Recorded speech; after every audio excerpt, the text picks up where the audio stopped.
Selamat sore, nama saya Ansar Mandulo, salah satu pengurus DPP Partai Prima. Nah, yang pertama soal undang-undang kepartaian dan undang-undang pemilu sebenarnya bukan mepet lagi, Mbak. Kalau misalnya benar-benar dimulai pembahasannya pada awal tahun 2026, itu tahapan pemilu sudah dimulai pada tahun 2027. Artinya tidak cukup setahun partai-partai itu diberikan kesempatan untuk membenahi. Kemudian yang kedua, memang ada hal yang kontradiktif soal pertama soal pada saat kita menghadapi verifikasi partai politik, yang diverifikasi itu kan menjadi peserta pemilu di luar calon DPD itu kan partainya, berapa jumlah strukturnya, berapa jumlah anggotanya, artinya kesiapan struktural partai. Tapi pada saat menghadapi pemilu untuk menentukan bisa tidaknya mendukung calon di parlemen dengan sistem proporsional terbuka ini, justru yang lebih dominan menonjol infrastruktur partai itu kemudian menjadi tidak penting.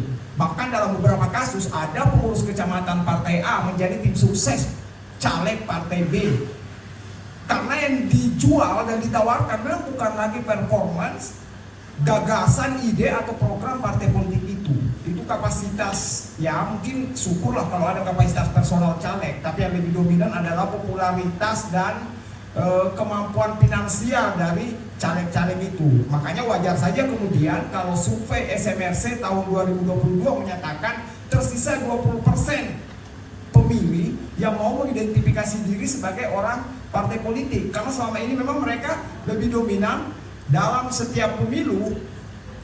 Yang lebih menonjol bukan lagi warna atau performance partai yang didukung atau dipilih atau warna ideologi partainya, tapi lebih pada caleg-caleg yang digunakan untuk meraup suara. Dan partai-partai juga tidak bisa sepenuhnya disalahkan, walaupun mereka juga yang membuat undang-undang ambang batas parliamentary threshold ini. Karena setiap menghadapi pemilu, tantangan mereka bagaimana caranya mencari orang-orang yang punya popularitas dan kemudian kemampuan finansial yang besar untuk menjadi perahu suara supaya partai bisa melewati ambang batas.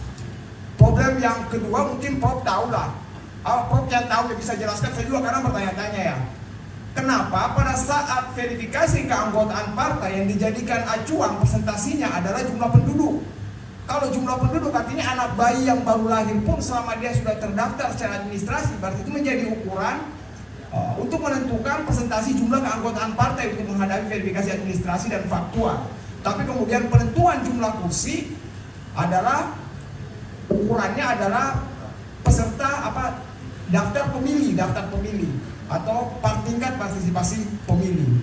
Nah, sebenarnya kalau pertimbangan ya memang dari setiap, bahkan sejak zaman Orde Lama yang namanya menginginkan stabilitas politik dan solusinya adalah pemangkasan atau mengurangi jumlah partai politik, ide-ide itu sudah muncul. Bahkan di zaman Bung Karno pernah berpikir bagaimana kalau partai-partai dibubarkan saja daripada ribut bertengkar terus sementara kita masih menghadapi ancaman Mekolim. Sampai itu juga pernah kepikiran, walaupun kemudian tidak pernah dilakukan atau tidak pernah dimakan, kemudian masuk ke Orde Baru. Karena ini memang dua problem, antara satu penguasa pasti butuh stabilitas politik, dan salah satu ukurannya supaya bisa terkendali, terkontrol dan segala macam, semakin sedikit partai kemudian itu dianggap semakin mudah. Maka kemudian akal-akalannya yang juga kita tidak tahu angka 4% itu ambilnya dari mana sampai menentukan parliamentary threshold. Angka 4% itu sumbernya dari mana? Kenapa harus 4%? Untuk menentukan partai-partai bisa memiliki keterwakilan. Jadi selain efek bahwa banyak suara kemudian yang terbuang, katanya yang pemilu terakhir sampai 19 juta, juga angka itu juga kita tidak tahu, itu kesepakatan teman-teman di DPR saja, bahwa kemudian ya kita buat saja angka 4%. Dan kemudian itu juga tidak linear dengan hasil. Kalau misalnya mau karena buktinya jumlah partai politik juga tetap bertambah. Dan sebenarnya kalau ketakutan atau persoalan jumlah partai politik yang banyak yang kemudian dijadikan alasan dengan berbagai macam aturan, partai politik tadi sudah disampaikan oleh Sekjen Prima, sudah diseleksi untuk menjadi partai politik, diseleksi untuk menjadi partai pemilu, diseleksi lagi untuk mendudukkan wakilnya di parlemen dengan syarat-syarat yang sulit dan berbiaya mahal. Kita juga ada contoh misalnya India punya negara dengan jumlah partai politik terbanyak. Walaupun partai nasionalnya mungkin sekitar 40-an lebih, tapi yang tadi Mbak persoalkan soal keterwakilan kelompok-kelompok ini terjawab dengan banyak partai-partai di daerah-daerah tertentu yang mungkin dia bisa dominan atau bisa unggul di daerah-daerah tersebut.